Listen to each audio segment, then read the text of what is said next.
తెలుగు వారి #1 choice Telugu matrimony. 4 రాష్ట్రాల్లో 5 assembly స్థానాల ఉప ఎన్నికల ఫలితాలు వెల్లడయ్యాయి. కేరళలోని నీలంబూర్ సీటులో కాంగ్రెస్ అభ్యర్థి షౌకత్ విజయం సాధించారు. ఇక గుజరాత్లోని విసౌధర్లో ఆప్ అభ్యర్థి గోపాల్ ఇటాలియా గెలుపొందారు. గుజరాత్లోని కాడి సీటులో బీజేపీ అభ్యర్థి రాజేంద్ర గెలుపొందారు. పంజాబ్లోని లూధియానా వెస్ట్ సీట్లో ఆప్ అభ్యర్థి సంజీవ్ అరోరాకు లీడ్ లభించింది. ఇక బెంగాల్లోని కాళీగంజ్ సీట్లో టీఎంసీ అభ్యర్థి అలీఫా అహ్మద్ గెలుపొందారు.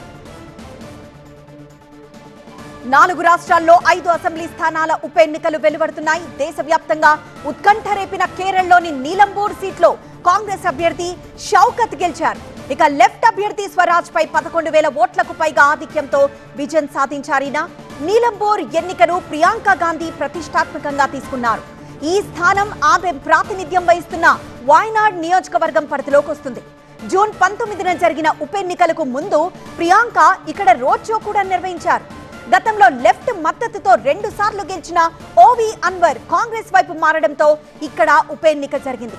లెఫ్ట్ డెమోక్రటిక్ ఫ్రంట్ ఎల్టీఎఫ్ ఎం స్వరాజ్ ను, కాంగ్రెస్ మద్దతు గల యూడీఎఫ్ ఆర్యధన్ షౌకత్ ను, బీజేపీ అడ్వకేట్ మోహన్ జార్జ్ ను బరిలోకి దించాయి.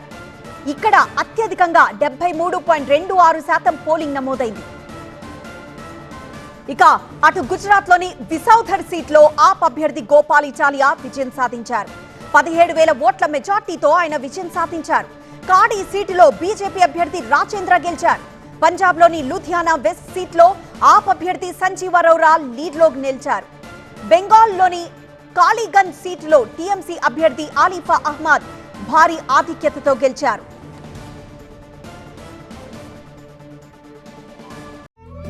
తెలుగు వారి #1 చాయిస్ తెలుగు మ్యాట్రిమోనీ.